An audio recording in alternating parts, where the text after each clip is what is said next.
Super delicious ఇంకా healthy గోధుమ పిండి హల్వా ఎలా చేసేయాలో చూసేద్దామా? చాలా సింపుల్ అండి. ఎలా చేసేయాలో చూద్దాం రండి. ఒక కప్పు గోధుమ పిండి తీసుకోండి. దాన్ని ఒక పాన్లోకి వేసి ఈ చిన్న గ్లాస్ నెయ్యి కొలత పెట్టుకోండి. దానిలో ఆల్మోస్ట్ హాఫ్ నెయ్యి వేసేసి గోధుమ పిండిని చక్కగా ఫ్రై చేయండి. మంచి సువాసన రంగు మారేంత వరకు ఫ్రై చేద్దాం. ఈ లోపల పక్కన అదే కప్పుతో ఒక కప్పు బెల్లం ప్లస్ ఒక పావు కప్పు మళ్ళీ ఆ పావు కప్పు మీరు పంచదార తీసుకున్నా ఓకే. దానిలో చిన్న గ్లాస్తో ఒక 2 గ్లాసులు వాటర్ పోసేసి, బెల్లం ఉడకక్కర్లేదేమీ, పాకం రాక్కర్లేదు, ఓన్లీ కరిగితే సరిపోతుంది. దాన్ని ఏమన్నా గడ్డి పరకలు అవి లేకుండా వడకట్టేసుకుందాం. గోధుమ పిండి కలర్ కూడా మారింది, మంచి వాసన కూడా వస్తుంది. సో దానిలో ఇప్పుడు ఈ బెల్లం వాటర్ పోసేద్దాం. కలుపుకుంటూ ఆ టోటల్ వాటర్ దానిలో పోసేద్దాం. ఉండలేమీ కట్టదు, మనం ఆల్రెడీ ఘీలో ఫ్రై చేసాం కదా. మొత్తం కలుపుకుంటూ ఆ ఉండల్ని గరిటెతో మెదుపుతూ శుభ్రంగా ఉడికించుకోవాలి. నేను 1.25 కప్పులు కూడా బెల్లమే వేశాను. మీరు కావాలనుకుంటే 1 కప్పు బెల్లం, ఆ పావు కప్పు షుగర్ వేసుకోవచ్చు, లేదు హాఫ్ కూడా చేసి వేసుకోవచ్చు. బెల్లం బెటర్ ఆప్షన్ కదా.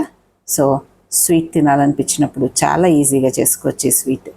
సో మిగతా నెయ్యిని కూడా కొంచెంగా వేస్తూ మొత్తం కలుపుకుంటూ ఉండాలి. ఇప్పుడు ఉండ అనేది లేదు చూసారా, అది మనము పిండి గీలో ఫ్రై చేసినందుకు ఉండ కట్టదు. కొంచెం నెయ్యిని వేసుకుంటూ మొత్తం కలుపుకుందాం. ఈ లాస్ట్లో కొద్దిగా నెయ్యి మిగిలింది, దీన్ని మాత్రం మనం సేవ్ చేసి జీడిపప్పు ఇంకా కిస్మిస్ వేయించడానికి మనం ఉంచుకుందాం. ఇది తిప్పుతూ మంచిగా గీ బయటికి వదిలేదాకా మనం కలుపుతూ ఉండాలి. ఆల్మోస్ట్ డన్ అండి. ఇంకా నెయ్యి కూడా బయటకు వదులుతుంది కదా, సరిపోతుంది. ఇప్పుడు దీనిలో మిరియాల పొడి, కొంచెం పటిక. మిరియాల పొడి బదులు మీరు యాలకల పొడి కూడా వేసుకోవచ్చు. మిరియాల పొడి కూడా బాగుంటుంది ఈ స్వీట్లో. సో ఆ మిగిలిన నెయ్యి కొంచాన్ని చిన్న కడాయిలో వేసుకొని జీడిపప్పు ఇంకా కిస్మిస్ కూడా ఫ్రై చేసుకుందాం. ఈ ఫ్రై చేసుకున్న కిస్మిస్ని ఇప్పుడు ఆ హల్వాలోకి వేసేసుకోండి. ఇది మొత్తం కలిసేట్టు కలుపుకోవాలి. మిరియాల పొడి వేసి ఈ స్వీట్ ఇలాగా ట్రై చేయండి ఒకసారి. దీన్ని ఇప్పుడు మనము ప్లేటింగ్ చేసుకుందాము. ఒక చిన్న గిన్నె తీసుకోండి, మీకు కావాల్సిన షేప్ ఉన్న గిన్నె తీసుకొని ఒక జీడిపప్పు దానిలో పెట్టి దాని నిండా మన హల్వాని పెట్టి కొంచెం నొక్కినట్టుగా చేస్తే చక్కగా షేప్ తీసుకుంటుంది కదా. దాన్ని మనము ప్లేట్లోకి తీసేసుకుందాం. అది సర్వింగ్కి చక్కగా ఇండివిజువల్ సర్వింగ్కి చాలా బాగుంటుంది. ముద్దుగా చిన్నగా బాగున్నాయి కదా.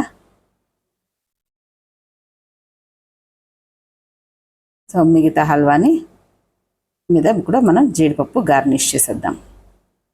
అంతేనండి. బెల్లంతో, గోధుమ పిండితో, మైదా, డాల్డా అలాంటివి ఏం లేకుండా ఇంట్లోనే చక్కగా హల్వా చేసుకోవచ్చు. చాలా బాగుంది టేస్ట్. మీరు కూడా ట్రై చేయండి.